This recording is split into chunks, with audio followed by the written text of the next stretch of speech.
In this lecture, we're going to talk about altcoins and the much larger ecosystem of cryptocurrencies in which Bitcoin actually just plays one important role. Let me start by giving you a sense of the sheer number and variety of altcoins that have launched since Bitcoin began. Bitcoin was first launched in January 2009, and it wasn't for 2 years, till the middle of 2011, that the first Bitcoin-like derived system, Namecoin, was launched. And in the following months, a handful of other altcoins were launched, and the rate of altcoin launch didn't pick up until year 2013, and at the current time, several altcoins are launched every week.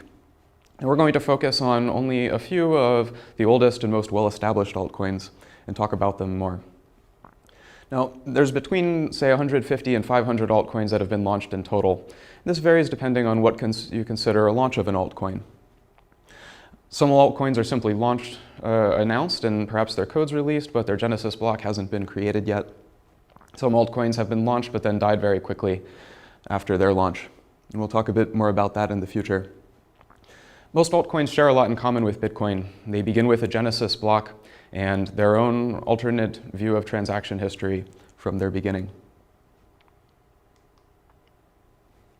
Now, to give you some sense of the relative size or impact of Bitcoin in the ecosystem of altcoins, there are a variety of metrics we can use, but I want to show you one, which is market cap. And this refers to the price of an individual unit of coin, measured at perhaps the most popular third-party exchanges, multiplied by the total number of units of currency in an altcoin thought to be in circulation. Now, by this metric, Bitcoin is by far the largest, accounting for perhaps 95% of the overall market cap of all of the cryptocurrencies combined. Now, Bitcoin and Litecoin, the second largest currency by this metric, account for more than 99% of the total market cap of all of Bitcoin and the altcoins. The relative ranking of the other altcoins tend to vary quite a lot and fairly rapidly. This diagram in particular is already a bit dated. It's from January 2014. The significance of this is that when we talk about altcoins, many of them are very small in terms of their user base or their total impact relative to the handful of most popular coins. Another way of getting a grasp for the ecosystem of altcoins and their relation to each other is the concept of altcoin genealogy. When an altcoin or a Bitcoin-like system is launched, it typically isn't designed and implemented from scratch. Typically, an altcoin is launched by preparing a reference client, so the software for a node that actually connects to the network. And this is prepared by forking from an existing code base of the reference client of a more well-established altcoin or Bitcoin itself. So the top two most popular by market cap currencies, Litecoin and Bitcoin, are also the most widely forked code bases. Litecoin itself is also a fork of Bitcoin. It's actually Bitcoin's grandchild in a sense, that Litecoin was forked from Tenebrix, which was a short-lived altcoin that itself was forked from Bitcoin. Every altcoin has some kind of story to tell, which makes these fun to talk about. Most altcoins have something that distinguishes them from all of the others, or some reason for existing. In many cases, altcoins are distinguished by having some different technical feature, such as additions to the script language that express different kinds of transactions, or additional security. In some cases, the security can come from a different mining puzzle that discourages or encourages one kind of mining or another, or features that, for example, add additional anonymity and privacy for users' transactions. In many cases, an altcoin simply changes some of the built-in parameters to Bitcoin. This includes things like the average time between blocks, and a variety of parameters which altogether I'd call monetary policy, which include things like the schedule of rewards being created, the overall inflation rate of the altcoin, and whether or not the inflation rate gradually caps out at some finite limit the way that Bitcoin does. In many cases, altcoins are also launched with a theme or some sense of a community that the altcoin is targeted at or intended to support, or simply an interest or common interest that the altcoin should be associated with. I'll talk about some examples of these as I describe some of the major altcoins to date. The first altcoin we're going to look at in detail is Namecoin. And this was the first altcoin that was launched, again, in the middle of 2011, April, roughly 2 years, a little more after Bitcoin was launched. Namecoin is very interesting because it has a very new technical feature, which is domain name registration. Namecoin is actually intended to be a decentralized replacement for the domain name system, which is, as you know, an essential part of our internet and World Wide Web infrastructure. Now, Namecoin actually works for that purpose. Now, you can't use this by default with an unmodified browser, but you can download a browser plugin for, say, Firefox or Chrome that would allow you to type in an address like example.bit, any website name that ends in .bit, and it'll automatically take you to the right location indicated by the registry stored on Namecoin. In order to register a name in Namecoin and maintain it, you send transactions to the Namecoin system, much as you would send a transaction to the Bitcoin network in order to move Bitcoin currency around. Namecoin mirrors a lot of aspects of the current domain name system. So for example, you can register a name that currently isn't taken by anyone by paying a small fee. Now, the fee to register an untaken name in Namecoin is only 0.01 of a Namecoin, which works out to about 1 cent in US dollars at the current price. So this is 1,000 times less than the cost of registering a domain name given the current system of DNS and registrars. Unlike the current domain name system, in Namecoin there's no renewal fee, but you do have to publish a transaction that pings your name every 6 months or so in order to keep your name under your control. Also, like the domain name system, Namecoin features a hierarchy of names. So if you register a root domain like example.bit, you can give out subdomains like subdomain1.example.bit to other people. You can also transfer domain names in Namecoin that you own to other people. And you can in fact make transactions that are a transfer and sale of a domain. So you can make a transaction that transfers ownership of domain to a buyer and at the same time transfers units of the Namecoin currency from the buyer to the seller. One other interesting property of Namecoin is that this was the first altcoin to feature merge mining, which is a really clever technique that we're going to talk about a little later, and this has been part of its success. Next, we're going to talk about Litecoin. This was launched also in 2011, sometime after Namecoin. And Litecoin has, for the past several years, been the #2 altcoin next to Bitcoin in terms of overall popularity and user base. The main technical distinction between Litecoin and Bitcoin is that it features a memory-hard mining puzzle, like the kind we talked about in Lecture 8. Now, when Litecoin was launched, Bitcoin mining was mostly done by GPUs at that time, and so the point of Litecoin's use of a memory-hard mining puzzle was to actually be GPU resistant. So at the time Litecoin was launched, you could still mine on Litecoin with a CPU that you might have used to use to mine for Bitcoins. Now, the technology for mining in Litecoin has lagged behind the technology in Bitcoin. So once Bitcoin mining moved from GPUs to FPGAs and then ASICs, Litecoin mining also moved from CPUs, which is originally intended to support up to GPUs, and now fairly recently the first Litecoin mining ASICs are being delivered. Now, by most metrics, Litecoin is the second largest and most popular altcoin. In fact, it's the first most widely forked. Now, besides the memory-hard mining puzzle and a couple of small parameter changes, for example, blocks in Litecoin arrive 4 times faster than in Bitcoin, every 2.5 minutes. Besides that, Litecoin borrows as much from Bitcoin as possible and differs in very few other ways. And in fact, its development has followed Bitcoin. So as patches and improvements have been made to Bitcoin, Litecoin has also adopted these. So for this reason, Litecoin occasionally uses the slogan, "It's the silver to Bitcoin's gold."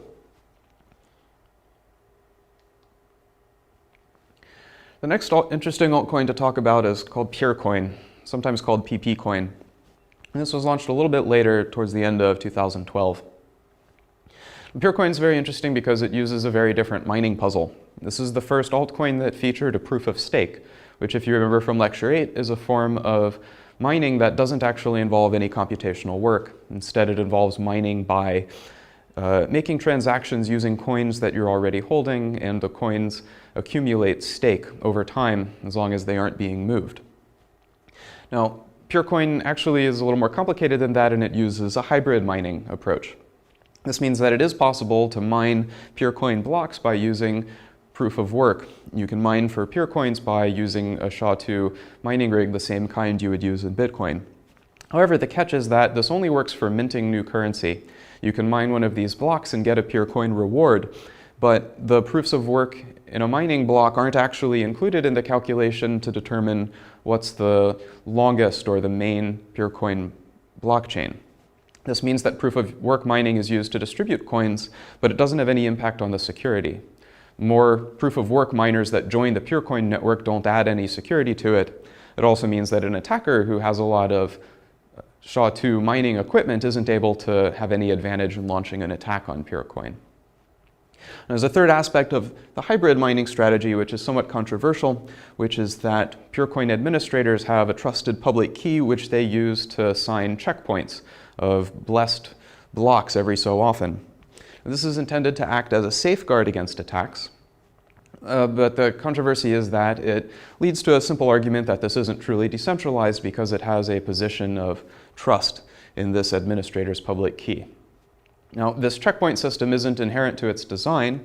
It could be removed in the future. The downside is that because of this, because it has the safety mechanism in place, we can't necessarily infer empirically that proof of stake has led to a very secure system.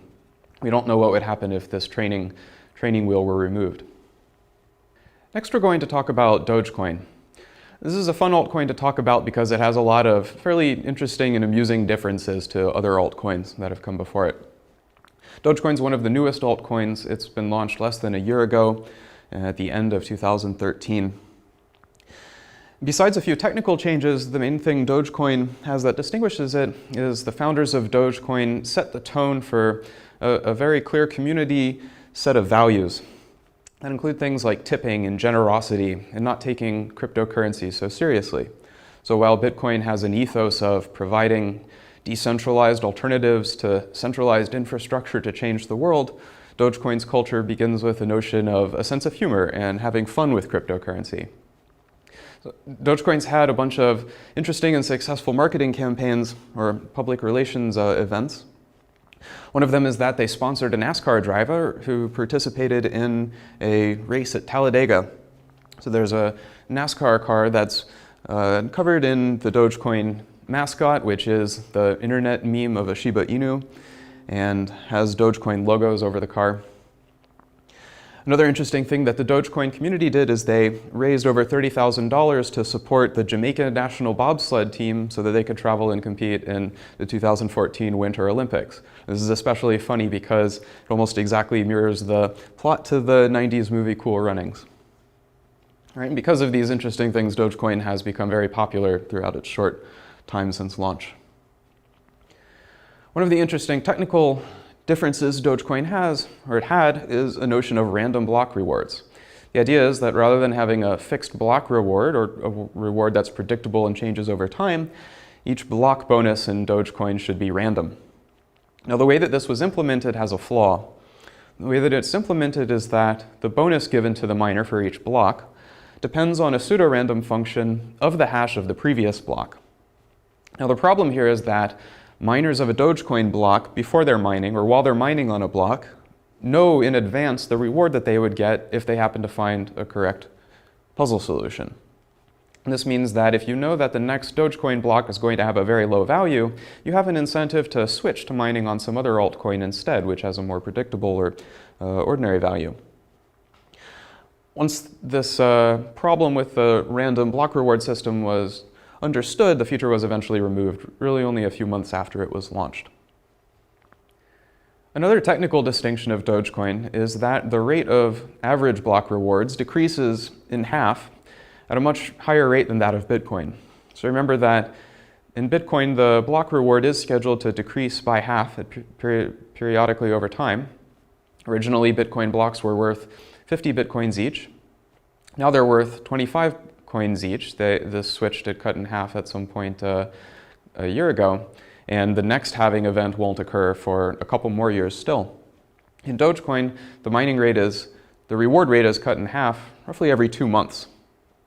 So this is a timeline of Dogecoin's hash rate on its network for a period of time of about 4 months, so spanning from April 2014 up to the current date of August 2014. Now there's a couple of points, so in late April and in mid-July, when the block reward for Dogecoin was cut in half.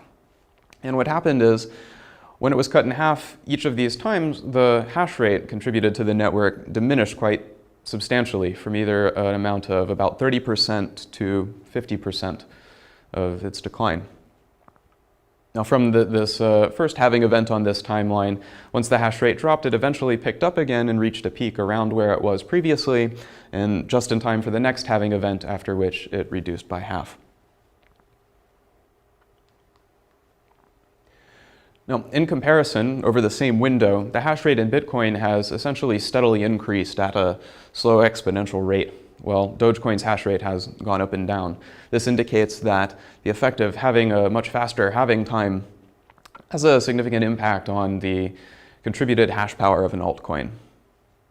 Just to compare, not all altcoins go up and down. Here's a timeline also of an altcoin that was steadily in decline during the same period. This was a smaller altcoin. I'm not going to bother naming it for the sake of not embarrassing them. Hash power can be compared directly between two different altcoins that have the same mining puzzle. So for example, the 5 terahashes per second for the altcoin depicted on the bottom is roughly more than 10,000 times less than the 100 petahashes per second of Bitcoin's hash rate. On the other hand, it doesn't make sense to directly compare the hashes per second between two different mining puzzle schemes because it doesn't take the same amount of computational effort to compute the hashes. A customized device for computing SHA-2 mining puzzle solutions isn't usable for computing scrypt puzzle solutions, or if it's usable, it might only be so at a reduced rate of efficiency. Nonetheless, besides comparing hashes per second, in absolute terms, it does make sense to compare the relative change in hash power over time, because this is a reasonable measure of the amount of participation in the network. It's also possible to measure the price of units of currency in an altcoin as they change over time. And in general, this tends to correlate fairly well with the hash rate contributed to the network. So for example, this top graph depicts the hash rate contributed to the Litecoin network over time, which again is steadily increasing at roughly an exponential rate, and Dogecoin's hash rate over time, going up and down several times over the same time period, is shown at the bottom of the top graph. In the bottom graph, you see the relative exchange price at one of the largest third-party cryptocurrency exchanges. What you can tell is that just as the relative hash rate contribution in the Dogecoin network has diminished relative to Litecoins, so has the price of Dogecoin diminished relative to Litecoins. We've mentioned several metrics for comparing altcoins. I'm going to talk about in a little more detail about a few of these and describe their relative disadvantages or weaknesses to each other. The standard one, or perhaps most commonly used one, is market cap, which, to recall, is the price per unit of a currency at some current time, measured typically at a third-party exchange, multiplied by the total number of units of this currency thought to be in circulation. Now, this is almost certainly an overestimate, but it's not clear how much. It's an overestimate for one reason, because the price would change if you tried to sell coins. Suppose you had 1 million Bitcoins, this is around 10% of the current Bitcoin circulation supply. You wouldn't be able to sell all of those coins at the current price. Once you started trying to sell a fairly large amount of them, the price would begin to drop as you introduced more coins to buyers who wanted to buy them. All right, so it's not obvious how to account for the difference in available liquidity. Another thing that market cap's hard to account for is how many coins are actually in circulation as opposed to out of circulation. One way that altcoin currency unit could go out of circulation is if the original holder of that coin loses their private key. They're no longer able to spend the coin, so it's really become unusable. But there isn't any way necessarily for the network to be able to tell whether or not this has happened. So a simple market cap calculation isn't able to account for this. One way of trying to measure the amount of activity on an altcoin is to look at its exchange volume. Now, to do this, you have to look at one of the large third-party currency exchanges, and this introduces some uncertainty. It depends in some way on the nature of which exchange you're looking at. They sometimes have slightly different prices. It's also possible to move the price. It's possible to join a third-party exchange and buy and sell units of the currency to yourself for a fairly low price, but this has the effect of influencing the apparent exchange volume. Right? You could also look at the transactions that are done on the network, but a transaction on Bitcoin or in most altcoins doesn't really mean that any change of value has taken place. It could just mean that users are automatically reshuffling the coins in their wallet, for example. And as we've looked at it, there are ways of comparing the hash power of coins or looking at how the hash power of a network changes over time.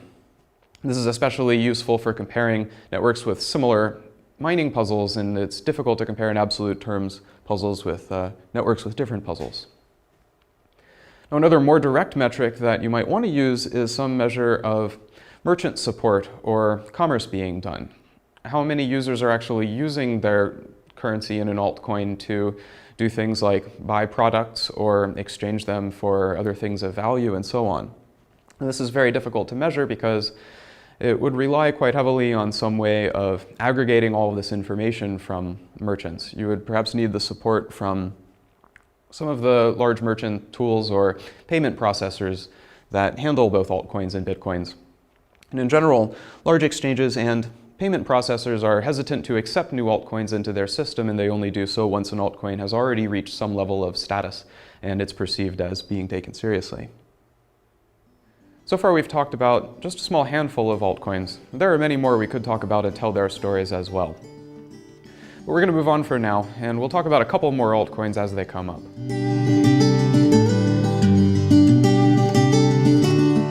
Next, we're going to talk about some of the ways that Bitcoin and the altcoins in this ecosystem interact with each other. All the altcoins in Bitcoin, in a sense, compete with each other. They have rivalries, and we've looked at some of the ways that they change in relative value and participation over time. It's also possible for them to interact in a more hostile or harmful way.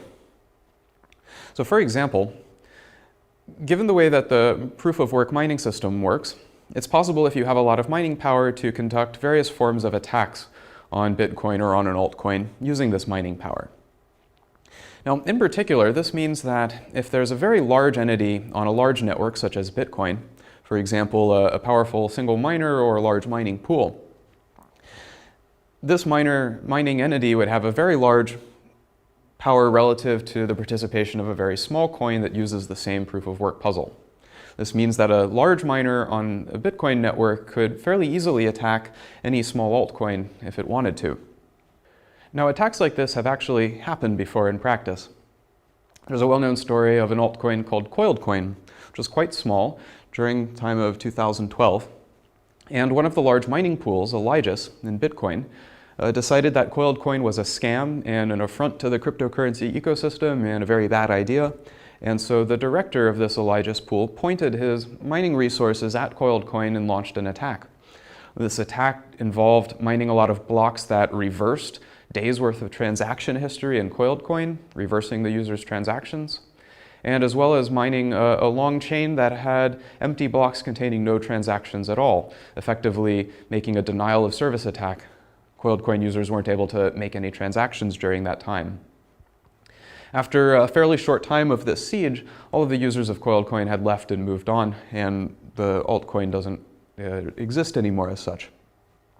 Similar attacks have also been conducted on other altcoins such as Terracoin and WorldCoin most recently, although in these instances the attacks were short and the altcoins did survive, at least to some degree after the attack. I want to talk now about a technique called merge mining, which I mentioned is a very clever technique, and this involves a way that mining on two altcoins can be combined. Now, ordinarily, mining on an altcoin is exclusive to a particular altcoin. Each hash you compute, each puzzle solution attempt you make, has a chance of either being a solution for one altcoin or for Bitcoin, but there's no chance of it being both. You can divert some of your mining resources to mining on one altcoin network or on another. You can change it over time, or you could split your resources, but at any one time, your hash power has to be divided from its total in this sense. Now, this is an obstacle to bootstrapping. If you wanted to launch an altcoin and convince Bitcoin miners to participate in your network, the Bitcoin miners would have to stop mining Bitcoin while they switch to your altcoin. So what if it were possible to mine both blocks on an altcoin and blocks on Bitcoin at the same time without having to sacrifice either? Now, just to illustrate this, the reason why each puzzle solution attempt has a chance of being either a Bitcoin block or an altcoin block is because each hash you compute is over a string, and the string contains, in the case of Bitcoin, the hash of a previous block, the Merkle root of a tree containing a bunch of valid Bitcoin transactions, and you have to compare it to Bitcoin's target difficulty in order to see if it wins. Now, for a basic altcoin, that would be just a fork of Bitcoin's code with a different genesis block but no other changes, so the same mining puzzle. Each puzzle attempt for this altcoin would include it would be a hash over a string including the hash of a previous altcoin block, a Merkle root of altcoin transactions, which would be different than Bitcoin transactions, and you'd compare it to the altcoin's difficulty target, which would be different than Bitcoin's as well. Each hash you compute either has the string of the top type or the string of the bottom type, and there's no way for a single hash to give you information about both. So merge mining is a way of designing the mining puzzle for an altcoin, such that every puzzle attempt in the altcoin is also a valid puzzle attempt in Bitcoin. Now, the secret to this is that there are places where a miner can put data in a Bitcoin block that they're mining on. They can put arbitrary data that isn't validated by the Bitcoin network, and it's up to them. So the approach will be to make the important data like transactions and previous block hash for the altcoin embedded in the Bitcoin block in this location. More specifically, one of the places in Bitcoin where you can place arbitrary data is in the script sig of the first transaction in the block, the Coinbase transaction. Right? The script sig field isn't checked at all by Bitcoin, so it can be arbitrary data and it would still be a valid Bitcoin block. So the approach for merge mining is to put all of the data that you need for your altcoin encoded in this script sig. This includes the previous block hash for your altcoin and the Merkle root of some transactions relative to your altcoin. Now then, the merge mining puzzle is to compute the hash over the string including an entirely valid set of Bitcoin block data and just happens to contain the altcoin data. And once you compute this one hash, you can compare it even to a different difficulty target for the altcoin that's typically less than the difficulty in Bitcoin. Now, notice that you can only compute one hash, and yet it still has a chance of being either an altcoin solution or a Bitcoin solution, or even both. Now, what we've just illustrated is a way of merge mining an altcoin onto Bitcoin, but it's possible to generalize this so that you can merge mine any number of altcoins at the same time as well. Now, merge mining is a mixed blessing. It makes it a lot easier to recruit mining participants, especially from a much larger existing network like Bitcoin, because mining participants in Bitcoin don't have to stop mining Bitcoin in order to also merge mine on an altcoin. On the other hand, it also makes this cheaper for attackers. So for example, the coiled coin attack that I mentioned, coiled coin was a merge mined altcoin. This meant that for a Bitcoin mining pool to attack coiled coin, it doesn't even have to take the opportunity cost of stopping mining Bitcoin while it launches this attack. Another problem is that miners don't have an incentive directly to validate transactions thoroughly if they believe that the chance of there being an invalid transaction published is fairly low, or if they delegate validating transactions to someone else, such as the leader of a mining pool. So while it might not be too expensive to fully validate transactions for a single network, if you wanted to merge mine on a very large number of different altcoins, it would be expensive to thoroughly validate transactions on all of them. Therefore, merge mining makes it more likely that only a smaller number of miners would actually perform transaction validation. Many large mining pools in Bitcoin actually provide the service of helping you merge mine many compatible coins at once.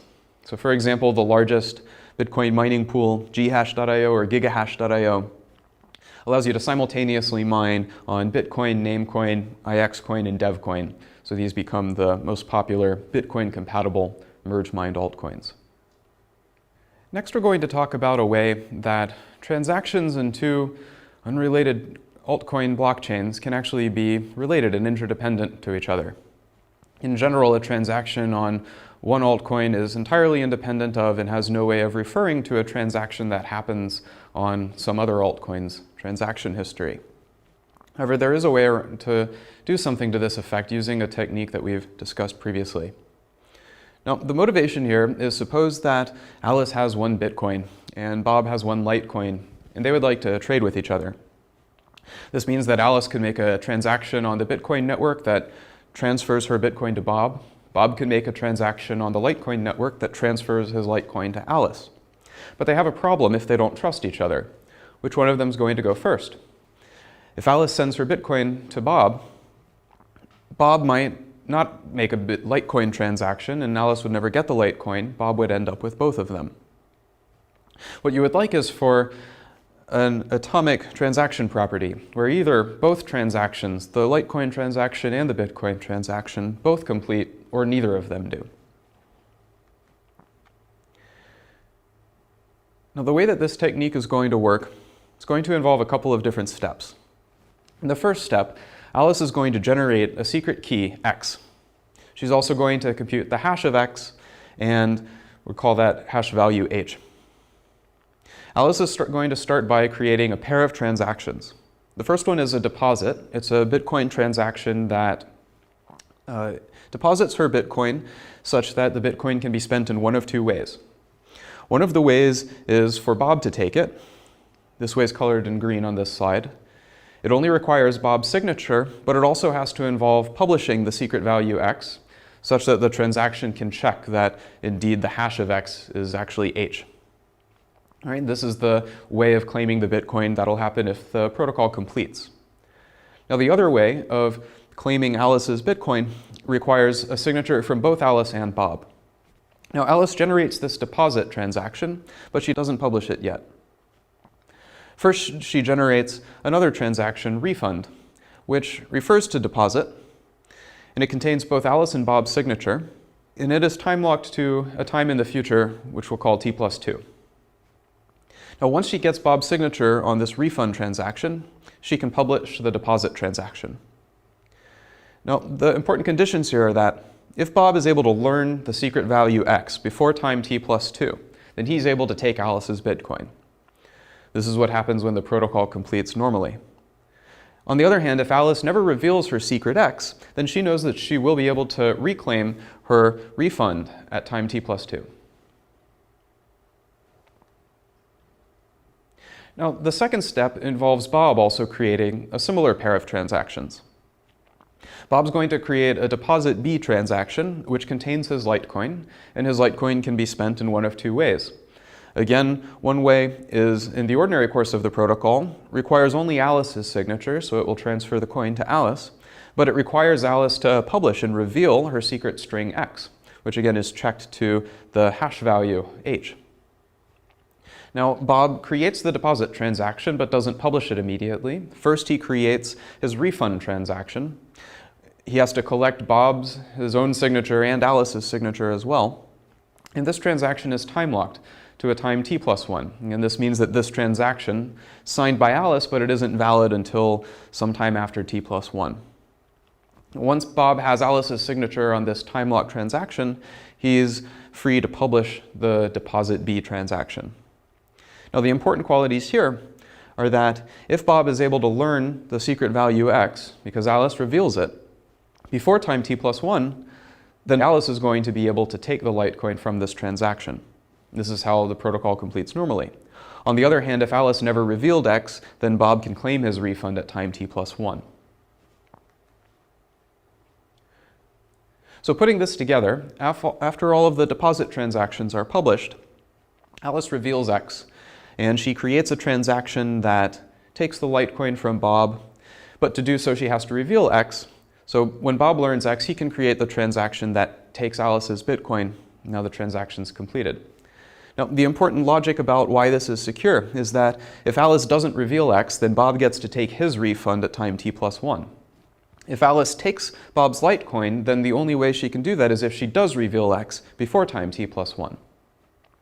Right? And in any case that Alice reveals x before time t+1, Bob will learn it and have time to take Alice's Bitcoin before time t+2, the final deadline. This guarantees that either both transactions complete or neither of them do, which is the property we wanted out of this. So this is a clever transaction protocol. It has the potential to provide liquidity between altcoins in a secure and decentralized way. On the other hand, this technique hasn't been seen in the wild. There are a few reasons for this. The disadvantages of this protocol are that it requires many transactions, each of which typically has to carry a transaction fee or at the minimum take some amount of time to complete. Even though you're guaranteed that either both transactions complete or neither of them do, there's still a risk of denial of service. If you try to do this protocol with a random stranger, they might waste a lot of your time by starting protocols that end with everyone having to collect their refund at the time deadline.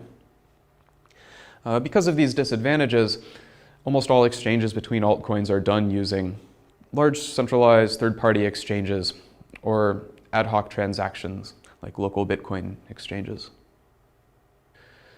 So to summarize so far, we've talked about Bitcoin and its role in the context of a large ecosystem of hundreds of altcoins. These altcoins compete and interact with each other in a variety of ways, some cooperative and some hostile. We've also looked at two specific ways that altcoins can interact at a technical level. We looked at merge mining, which is interesting because an altcoin can support merge mining without even explicitly having to have support from Bitcoin. Not only does Bitcoin not have to change for an altcoin to merge mine on it, but it isn't even clear what Bitcoin could do to prevent merge mining like this from occurring. Similarly, you can use the hash commit technique in order to have interdependent transactions, even though they occur on entirely separate altcoins that have nothing to do with each other directly. This is possible with the existing script language that essentially every altcoin supports. Now we're going to talk about how to launch an altcoin and what happens to altcoins after their launch, what's involved with this process. Now, as we mentioned, an altcoin generally involves creating a new reference client, typically by forking the existing code base of some existing, more well-established altcoin or Bitcoin itself. And the easy part is to add in a bunch of technical features or modified parameters you think will work out well. To get people to join your network, you need to make this reference client available to them so they can download it. Typically, this involves announcing the source code to your reference client on the popular Bitcoin Talk forum. And that's the easy part. The hard part is actually bootstrapping your altcoin. The security and the value of an altcoin comes from this bootstrapping process of people who find it valuable. In order to get your altcoin bootstrapped, you need to find people who will be miners. Miners are needed to join the network in order to make it resilient to attacks from other altcoins. For your altcoin to have any value, there have to be people who are stakeholders who own units of the currency and consider them valuable or useful to them. An altcoin needs a development community because altcoins typically need to be modified to update, to respond to bug fixes, and to add new features, and to increase the scalability and efficiency as your altcoin becomes popular and more transaction volume occurs on the altcoin network. It's also important for people to buy and sell altcoins to provide a liquid market so that people who want altcoins or want to sell them can find a place to buy them from. Just to illustrate the point about the reference client being the easy part, I want to highlight a site that doesn't exist at the moment. It was only up for a short while and it might come back. And it's called the CoinGen Beta, and it's an automated service that generates a modified altcoin for you as a service. It's a website where you can enter in a name of an altcoin that you'd like. You can make up a 3-letter currency code abbreviation. You can upload an icon for whatever mascot or logo you want for your coin. There are checkboxes so you can set a variety of different standard parameters. You can adjust some numeric parameters. After you've picked all of these settings, you actually just click Create My Coin, and you can download this modified fork of Bitcoin and immediately release it and start running it. Typically, you have to pay some fee to this service, like 0.05 Bitcoins for this. You can do this to very easily create any sort of altcoin, so there's really no challenge in just creating a reference client, so that clearly doesn't make the difference in whether an altcoin will be successful or not. Besides a reference client, there's a lot of technical infrastructure that most altcoins have, and altcoins seem to need in order to be successful. It's important to have some way of initially getting users to have coins. Some of the infrastructure that supports this in Bitcoin and in many altcoins are things like tip bots or faucets. Tip bots allow you to give units of your altcoin to users who aren't already users of your network.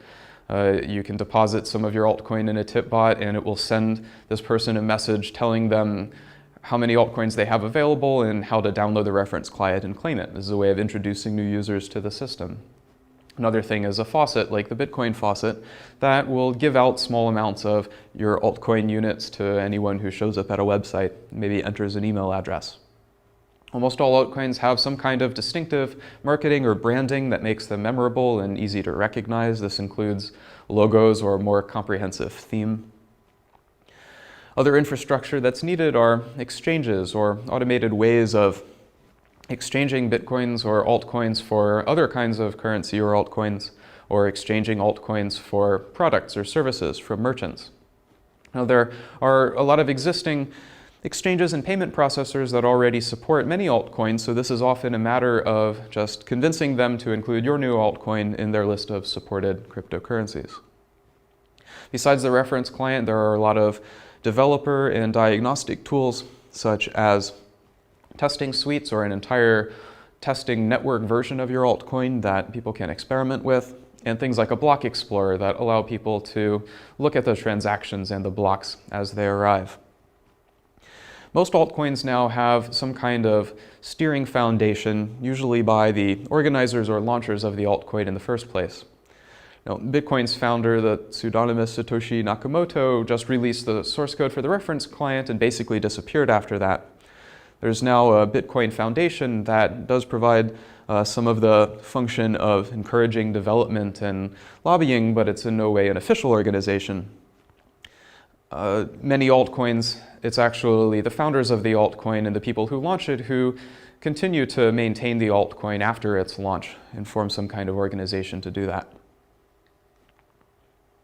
Now, a very important thing for an altcoin in a way of getting stakeholders initially is to provide some way of initially allocating units of the currency to individuals besides just the mining process. So in every mining-based coin, some new coins are created and handed out to miners who solve proof of work puzzles and earn mining rewards. But there are other ways of allocating coins as well. One is called a pre-mine, which is where the founders of the currency reserve some portion of the money supply for themselves. They get a stash of the units of their own altcoin. Sometimes they say that these pre-mine amount is intended to be used for further development of the currency, or to pay developers, for example. Another way of allocating units of an altcoin initially is through a pre-sale. This is where the founders, instead of taking these units of currency for themselves, they sell them to individuals for some other currency like Bitcoin or dollars or any other. Now, the people who buy those currencies are the initial holders of them. On the other hand, the founders get this revenue of ordinary money or Bitcoins, which they can also use to, for example, pay developers to build the currency. Another interesting way of getting an initial set of stakeholders in your altcoin is called proof of burn. Otherwise, this is called unilateral pegging. The way that this works is that a user who destroys 1 unit of Bitcoin that they own earns 1 unit of the currency in your altcoin. Now, this is intended to have the effect that whoever ends up holding an altcoin believes that it's at least worth as much as the value of the Bitcoin that they destroyed in order to get it. On the other hand, there's no way to recover the Bitcoin in this case. It's actually destroyed. An alternative is to have Bitcoin ownership grandfathered in. In other words, if you at, say, a current date, taken like a snapshot, if at a current date you own 1 unit of Bitcoin, then at the time of this altcoin launch, you also own 1 unit of the altcoin. All right, in this case, the original Bitcoin doesn't have to be destroyed. Right, and the final mechanism is called an airdrop, which is if the altcoin is targeted at some kind of community or group, then an initial allocation of coins is simply distributed to members of this group. Now I want to tell the story of an altcoin called Aurora Coin, which is fairly controversial. It's been widely considered either the most successful scam or one of the least successful altcoin launches. Now, the theme of Aurora Coin is that it's intended to be an altcoin that supports citizens of the country of Iceland. The idea is to distribute units of Aurora Coin to Iceland citizens who would be able to claim some fixed amount of Aurora Coins at some point. Now, in total, Aurora Coin has a total supply of eventually 21 million coins, half of which are given out to miners gradually, and the other half of which, 10.5 million, are set aside and dedicated to be available for Iceland citizens to claim their fixed portion. Now, Iceland has only about 330,000 people, and at the time that the airdrop began, the coins were not available for Iceland citizens to claim until several months after the coin was initially launched. Now, what happened was, during the time that the coin was launched, and in between that time and when the distribution to Iceland citizens began, the price fluctuated quite wildly. It reached a fairly high peak, but by the time the airdrop occurred, the price had diminished quite a lot. And once the date of the distribution began, the price dropped very rapidly, very low, and has never recovered since. Now, what went into this? One explanation is that there's a very high uncertainty about the monetary supply.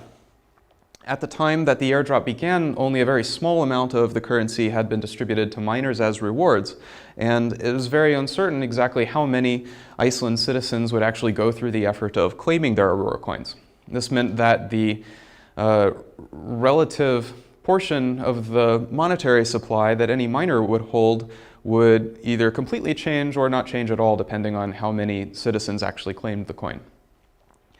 Another reason for this uncertainty is that the process of distributing portions of coins fairly to individual citizens is a very difficult process. Presumably this could be done by checking something like their national identity cards, but that would be a very difficult process even for someone who had planned it very well. The way that this was implemented was simply by the founder of the coin signing over units of the currency by making signed transactions with his public key. There's very little accountability or transparency into this, which led to a fairly large suspicion that he was either being inundated with fraudulent requests of attackers trying to claim more than their fair share of Aurora coins, or that the founder himself ran away and simply made transactions that gave himself a large amount of the Aurora coins, and then he could sell them off at an exchange. There's no clear way to know whether this is what happened or not, but the fact of this large amount of suspicion, I think, had a lot to do with the fact that the price very rapidly declined.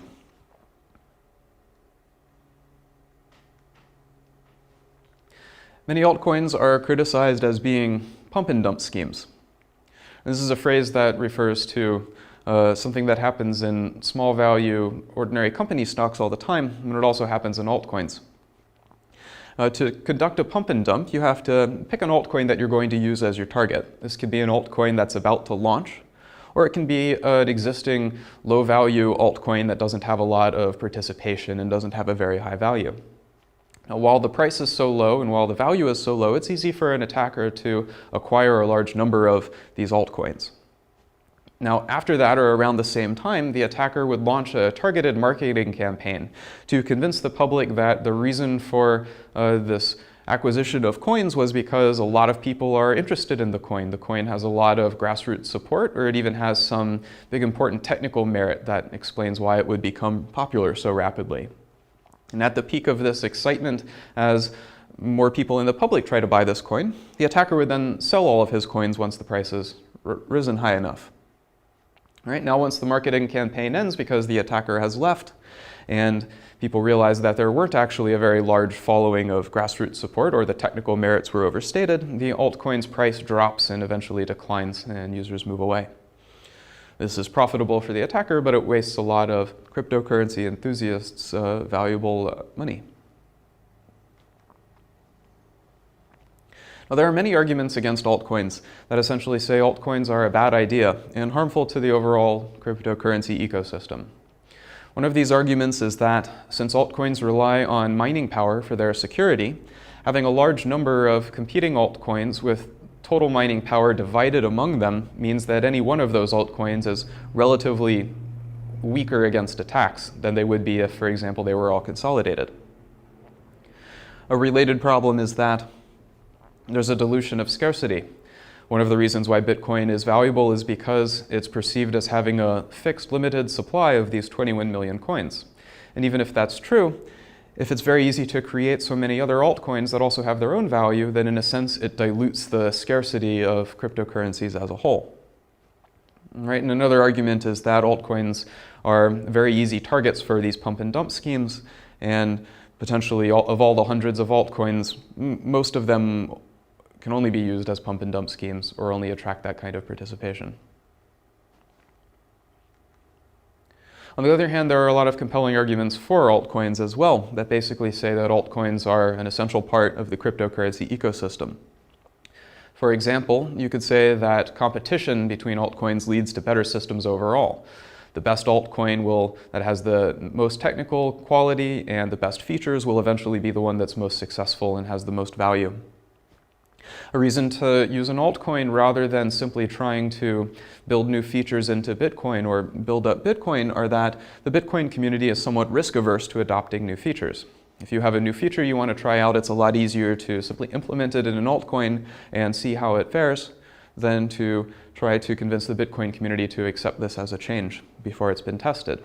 In this sense, altcoins are like a research and development testbed for potentially new Bitcoin features.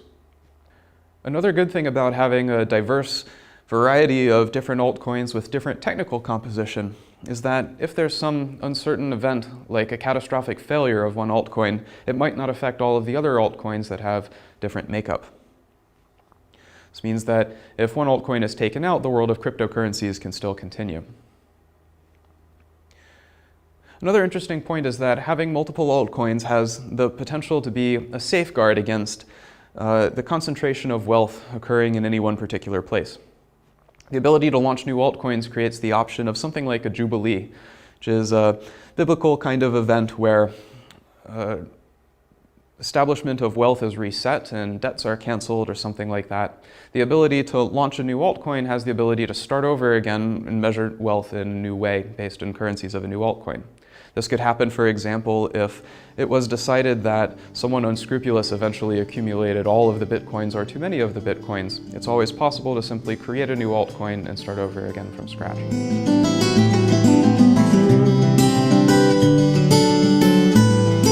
Now we're going to talk about a topic that's at the cutting edge of cryptocurrency research. It's not something that's possible with Bitcoin today, but it's something that a modification to Bitcoin or to another altcoin could support. We've talked about several ways that a new altcoin could convince stakeholders of Bitcoin or another altcoin to become stakeholders of this new altcoin. Now, two of the options that we've discussed are sort of two extreme sides of the same concept. In the grandfathering approach, anyone who's a Bitcoin holder can become a holder of some units of this altcoin. On the other hand, this doesn't involve any risk to the Bitcoin holder at all. If the altcoin crashes, the Bitcoin holder is no worse off than he was before. Still has all of his Bitcoins. On the other hand, the unilateral exchange plan involves burning Bitcoins in order to get units of the altcoin. This involves a lot of risk taken by the Bitcoin holder. If the altcoin crashes, then there's no value in the altcoins he earned, but he also doesn't have the Bitcoins that he started with, since he deleted them in order to gain units of the altcoin currency. Now, with the unilateral peg, this means that 1 unit of Bitcoin is deleted forever in order to claim 1 unit of altcoin. There's no way to get a Bitcoin back. You could trade the altcoin with someone else who already has a Bitcoin, but the Bitcoin that you had is already taken out of the money supply irreversibly. On the other hand, instead of burning the Bitcoin, it would be interesting if you could simply deposit the Bitcoin in some place where it was held in escrow of some kind. You'd be able to get 1 unit of this altcoin and then transact with it in different ways. But if eventually you wanted to get rid of your altcoin and have your original Bitcoin back, you would have that as an option. You could take that Bitcoin that was deposited and retrieve it from its escrow storage. This would be called a bilateral peg.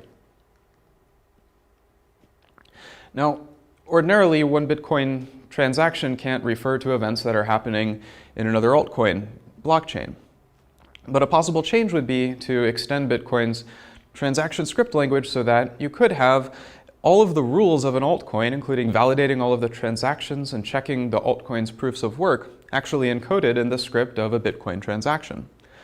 you would be able to deposit a Bitcoin in such a way that the only way you can retrieve that Bitcoin is by presenting evidence, meaning all the data of a blockchain, showing that an altcoin had actually been deleted, and you could get the Bitcoin back out. Now, to implement this the direct way, it would actually require a very complicated script language, and it would require a lot of effort for Bitcoin validating nodes in order to check all of the data on every other altcoin. This would be way too complicated. Now, there's an approach towards improving the efficiency of this, which involves using SPV proofs. Now, if you recall, SPV proofs are a way of allowing not full validating nodes, so things like mobile clients, which don't have enough resources to perform validation of the entire blockchain, to nonetheless get some evidence that, for example, a transaction has occurred 10 blocks ago in the longest blockchain. Now, a full validating node has to validate every transaction and is supposed to only mine, for example, on the longest valid blockchain, where validating requires keeping track of all of the available transactions and checking all the transactions in every block. On the other hand, a mobile client that assumes that the rest of the miners are doing their job, a mobile client can become confident that a transaction has actually occurred just by looking at the proofs of work in a bunch of blocks and just checking that the transaction, a single transaction that they care about, is included in the Merkle tree of transactions, including in a block that occurred sometime in the past. This is a lot faster because it only involves checking block headers. And it's not a guarantee that this is the longest valid blockchain, but it is evidence to this effect. So the approach to allowing things like bilateral peg is to have a Bitcoin transaction script that's capable of doing SPV proofs about an arbitrary altcoin. Now, altcoins often have different parameters like increased block rates. If an altcoin has a very fast block rate, then this would mean that checking an SPV proof of all of the headers in a block, all the headers in a blockchain could still be pretty slow. It would take, for example, n steps to check the proofs of work for n blocks in the altchain. If instead of just having blocks form a chain, though, what if we could store the blocks in a data structure that supported some more efficient kind of SPV proof? We'd like to get something along the lines of taking log n time to check a blockchain that has n blocks in this altcoin. Now, one approach to this is based on the idea of a proof of work sample. Suppose that we have 4 blocks, each with difficulty 4 bits. This means that every hash of these 4 blocks has at least 4 0 bits in the front of it. Now, if all 4 blocks have at least 4 0 bits, on average, half of these blocks are actually going to also have at least a 5th other 0 bit in the front. And even one of these 4 blocks, on average, should be expected to have a 6th 0 bit, so 6 bits of 0 in the front. All right, and so on, depending on the number of blocks. Now, the average number of hashes that are needed to find 4 blocks with 4 bits of 0 in them is 4 times 2 to the 4. It would take, on average, 64 hashes to find these 4 blocks. This is exactly the same as the average number of hashes you need to compute to find just a single block that has 6 bits of 0 in the front. So an idea is, why not just check a single block, the one that has the most bits, and use that for your proof of work? Well, even though the average number of hashes needed to compute these blocks is the same, the precision of this estimate is different. Suppose an attacker computes only 32 hashes. This is half the expected number of hashes needed to find 4 blocks. The probability of finding these 4 blocks with 4 bits of 0 each is actually only 14%. You have a 14% chance of successfully finding 4 blocks in half the average amount of time it would take you to find those 4 blocks. On the other hand, the probability of finding just a single block with 6 bits, using only half the expected number of hashes it would take, is much higher. It's actually 40%. You can do these calculations using standard probability techniques. The number of blocks you find at a given difficulty level, given a fixed number of attempts, like 32 hashes, comes from the binomial distribution. All right? The upshot of this is that the more samples of proof of work you check, the more precise your estimate is, the closer to the average number of steps you can guarantee that it takes. This means that checking just a single proof of work might not be a good idea, but it is plausible that you could check a much smaller number of blocks than the whole blockchain and still get a confident estimate about the proof of work in the total blockchain. Now, to have a data structure that supports SPV proofs of this kind, we can build something like a skip list. Suppose that our goal is to support compressed proofs of work that involve checking only a quarter of the blocks on average in a large blockchain of proofs of work. The way to do this is to have every block contain not just a pointer to the previous block, all of which contain at least 4 bits of 0, but also the hash of the block in the past that's most recent that has 6 or more bits of 0 in the front. This would only incur an insignificant amount of cost to full nodes who are still going to validate every proof of work in every block. But in order to check a compressed SPV proof, it's only necessary to check the hashes that point backwards to the high-value lucky blocks. You can just follow the red arrows. On average, in this case, it would take an average of only a quarter of the blocks in proofs of work you would have to check. Now, this basic approach can be generalized to an ordinary skip list where you could choose after the fact what kind of sample you would want to take, and you could skip as far back as quickly as you like, or get a more dense sample in order to have a more precise estimate.